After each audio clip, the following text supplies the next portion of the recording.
할렐루야, 기도하고 시작하겠습니다.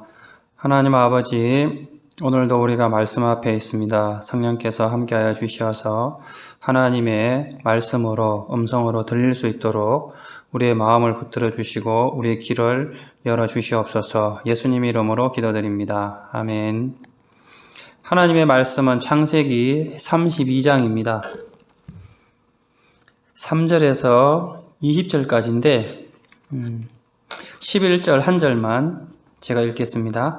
내가 주께 간구하오니 내 형의 손에서 에서의 손에서 나를 건져내시옵소서. 내가 그를 두려워함은 그가 와서 나와 내 처자들을 칠까 겁이 나기 때문이다. 아멘.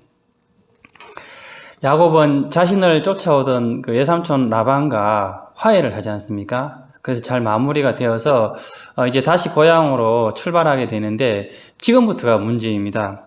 왜냐하면 이제 형 에서를 만나야 되는데 형이 지금 자신에 대해서 20년이 지난 이후에 어떤 감정인지를 알 수가 없지 않습니까?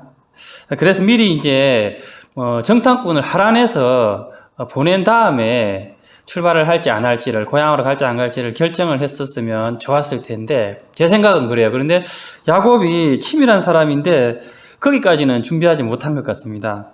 그래서 현재 형 에서는 이제 결혼을 해서 집을 나왔어요. 그래서 그 세일 땅에 살게 되었는데 이 세일 땅은 굉장히 그 흠준한 그런 지역이거든요. 그래서 왜 에서가 이런 데 와서 어떤 부족을 이루었는가 이렇게 추정을 해보면은 에서가 그 사냥을 잘 하잖아요. 아마 그런 이유도 있고 또 하나 이유는 부모님께서 반대하는 그런 결혼을 했거든요. 이방 여인과. 그래서 아마 부모님과의 갈등으로 인해 가지고 집을 나와서 이렇게 나온 게 아닌가 그렇게 보기도 합니다.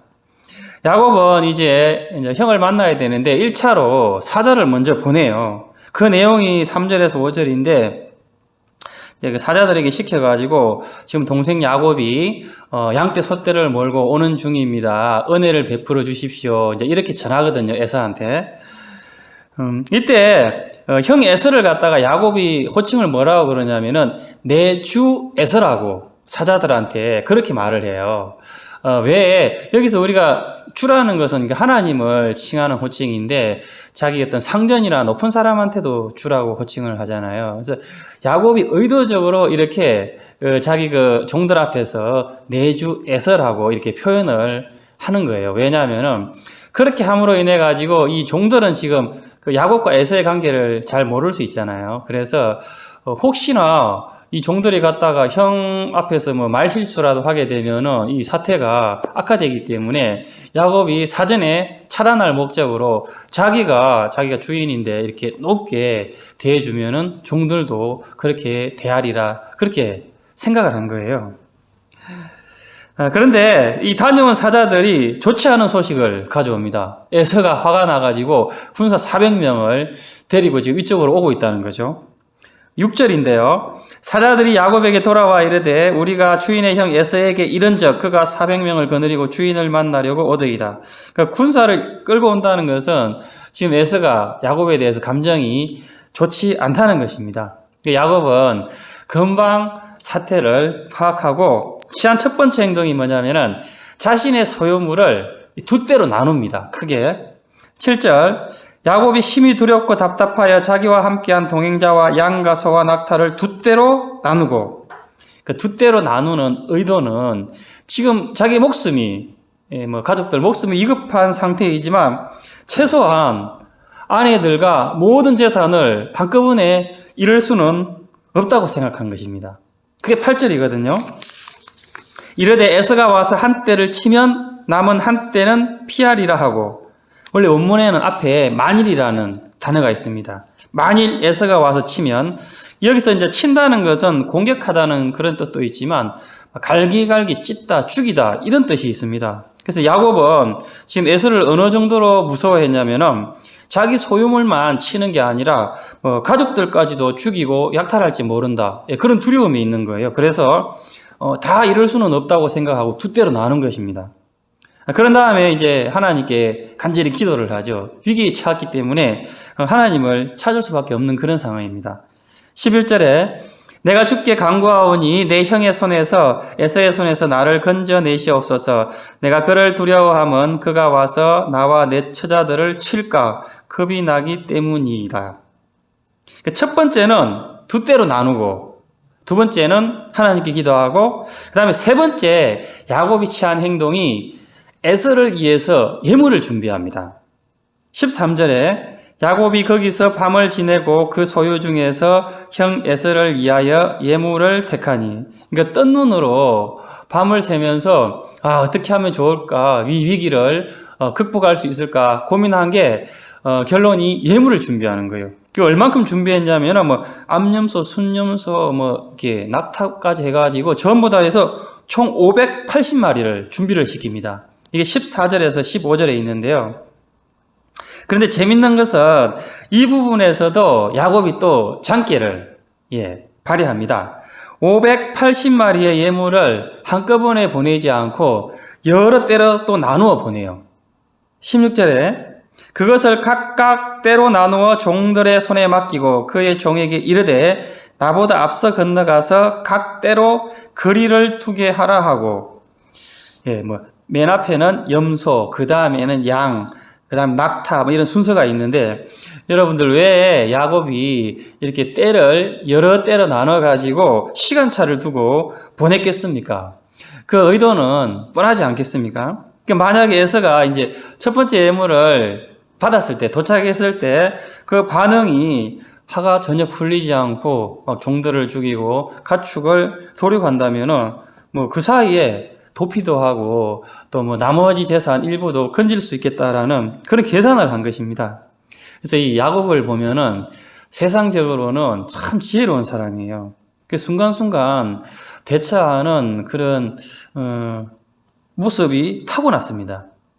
뿐만 아니라 종들에게도 지금 에서를 만날 때 어떻게 말을 해야 될지를 이렇게 일일이 자기가 직접 모든 종들에게 당부를 합니다.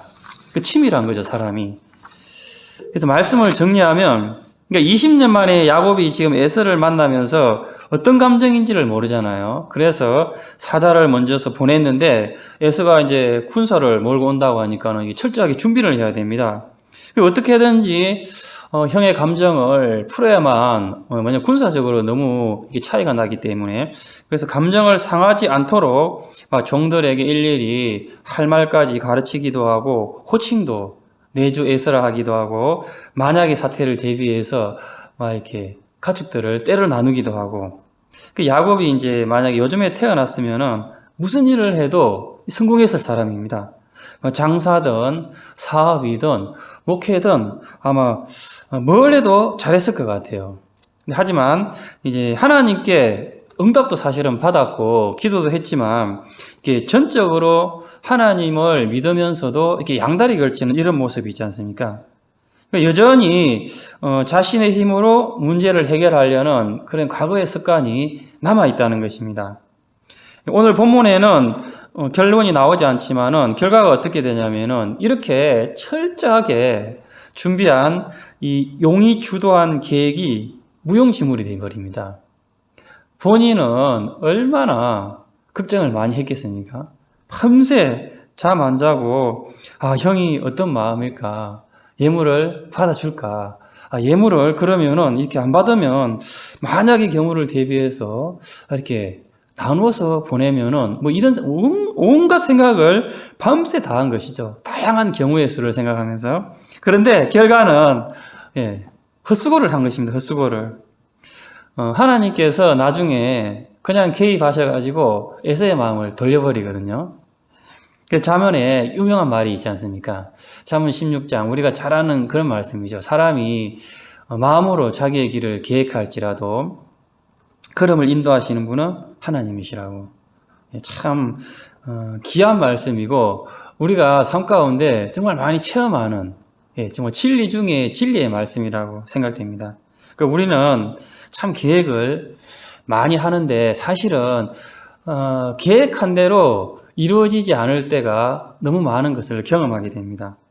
하루 일과든지 일주일, 1년 장기 계획을 우리가 세우기는 하는데 그래서 이제 오랜 인생의 경륜이 있는 사람들이 하시는 말씀이 있잖아요. 순리대로 하라고. 순리대로 하는 게 제일 좋다고. 왜 그런 말씀들을 하시냐면은 자기가 살아보니 인생이 내가 막 계획하고 노력한다고 되는 게 아니라는 걸 많이 경험했기 때문에, 예, 물 흐르듯이, 예, 그렇게 사는 게 좋다는 것입니다. 우리가 이제 계획을 세우지만, 내 역량이 부족해서 그 계획을 못 이룰 수도 있지만은, 역량은 충분해요. 근데 충분하지만 때가 맞지 않을 수도 있고, 또 환경이 맞아 떨어지지 않아서 어쩔 수 없이 계획을 뭐 취소한다든지 변경한다든지 참 그런 경우가 많습니다. 그래서 인생을 우리가 살면 살수록 아무리 잘난 사람도 이렇게 막 자신감을 이렇게 얻어가는 게 아니라 좀 이렇게 겸손해지는 것 같아요. 예, 올바른 사람은, 예, 경험하면 경험할수록, 예, 내 뜻대로 안 된다는 것을 너무 많이 배우는 거죠. 누군가가 정말 예수님 안 믿는 사람들도 그런 얘기는 하잖아요. 누군가가 도와주지 않으면 못한다고. 잠언 16장은 솔로몬의 말인데, 이 세상에 태어난 사람 중에 최고의 지혜자이지 않습니까? 그 모든 걸 다 가졌고 마음 먹고는 자기가 하지 못한 일이 없습니다. 그리고 재임 기간 중에 실제로 많은 업적을 남긴 사람이 이 솔로몬인데, 이 솔로몬이 말년에 남긴 말이, 참 솔로몬이 우리 인생들을 봤을 때 얼마나 참 안타까운 심정으로 이런 말씀을 남기지 않았을까. 너희들이 아무리 계획을 세울지라도 그 걸음을 인도하시는 분은 하나님이시라고, 이 말씀을 믿으라고, 그런 심정으로 남기지 않았을까 생각합니다. 같은 장에서 솔로몬은 마음의 경영은 사람에게 있어도 말의 응답은 여호와께로부터 나오느니라, 이런 말씀도 하고, 16장 3절에는 너의 행사를 여호와께 맡기라, 그리하면 내가 경영하는 것이 이루어지리라. 너의 행사를 맡기라.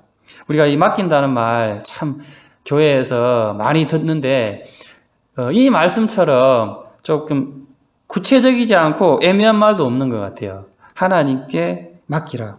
이게 이제 운명론이 아니라는 건 우리가 잘 알죠. 뭐 아무것도 안 하고 기도만 하는 것이 아니라는 것은 수도 없이 우리가 들어서 아는데, 이게 맡긴다는 걸 그래도 좀 구체적으로 어떻게 설명할 수 있을까요? 우리가 하나님께 맡긴다는 건 어떻게 한다는 건지. 우리가 이제 어떤 계획을 세우면은 생각이라는 걸 하잖아요. 분석을 하고, 그리고 내한테 어떤 얼마나의 자원이 있는지, 또 주변의 자원을 활용할 수 있는지, 그러니까 이런 생각이 맞는지, 또 방향이 맞는지, 이런 것들을 여쭈어 보고 따져보는 것이죠. 예. 또는 방법도 여러 가지가 있잖아요. 우리가 계획을 이루는 데 있어서 여러 가지 방법 중에서 이것이 하나님의 뜻인지 아닌지 여쭈어 보고 방법을 선택하는 것.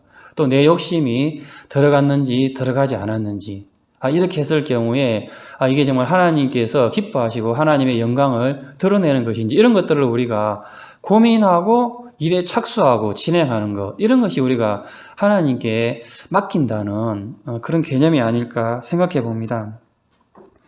솔로몬은 뭐 어떤 것이 구체적으로 맡기는 것인지에 대해서는 설명하지는, 언급하지는 않았지만, 그래도 가장 기본이 되는, 원리가 되는 그러한 말씀은, 지혜는 분명하게 우리에게 강조했습니다. 그게 뭐냐면은 하나님을 경외하는 것이 지혜의 근본이라고.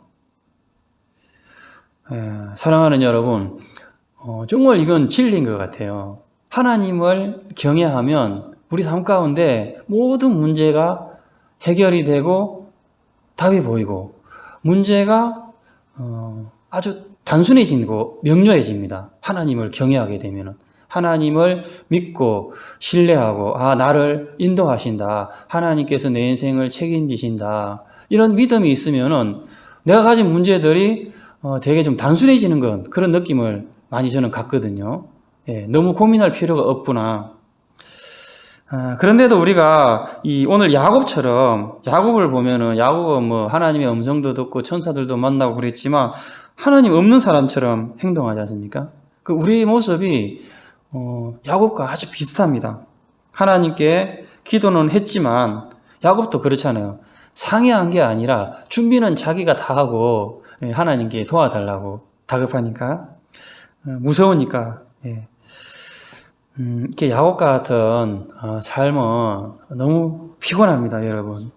정말 믿음으로 우리가 살면 정말 편하게 문제를 해결할 수 있고 하루하루를 여유를 가지고 이렇게 넉넉하게 살 수 있는데, 그래서 그런 믿음이 우리 안에 자라나기를 여러분들 또 기도하고 또 결단하는 그런 저와 여러분 되기를 주님의 이름으로 축복합니다.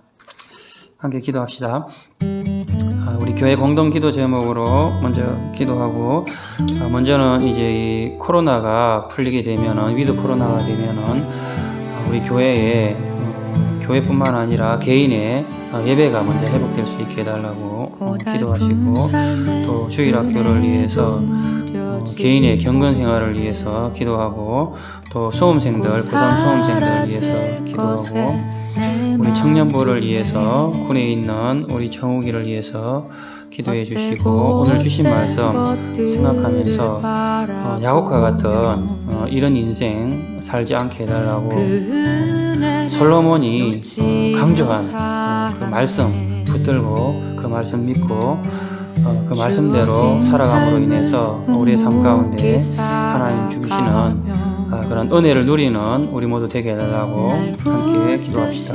좋으신 하나님 아버지 감사합니다. 오늘도 말씀을 통하여서 우리를 향한 그 하나님의 크신 사랑과 또 그 인도하심을 다시 한번 깨닫게 하신 아버지 하나님 감사합니다. 야곱이 아무리 자신의 지혜를 끌어내고 또 계획하고 철저하게 준비할지라도 하나님께서 도와주시자 자기는 아무것도 이룰 수 없어 이루지 못했음을 우리가 보게 됩니다. 야곱과 같은 우리의 모습이 우리 가운데 있음을 깨닫고 인정을 하시고, 지혜자 솔로몬의 말씀처럼 이 걸음을 인도하시는 하나님이심을 믿고 거두신 주 하나님을 의지하는 가운데 예수 이름 안에 살게 하소서.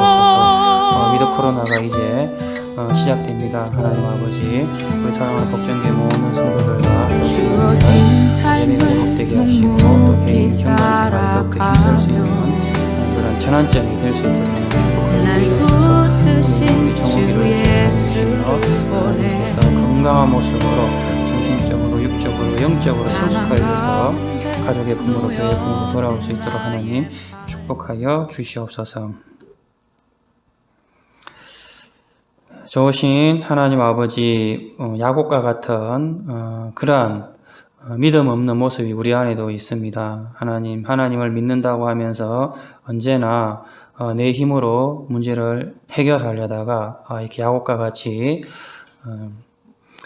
시간을 낭비하고 모든 노력들이 헛수고가 되는 그러한 인생이 되지 않도록 주의 성령께서 우리를 강하게 붙들어 주셔서 주님의 그 인도하심을 받으며 하나님께서 주신 은혜들을 누리며 자랑하며 증거할 수 있는 축복의 주인공들 되게 하여 주시옵소서. 예수님 이름으로 기도드립니다. 아멘.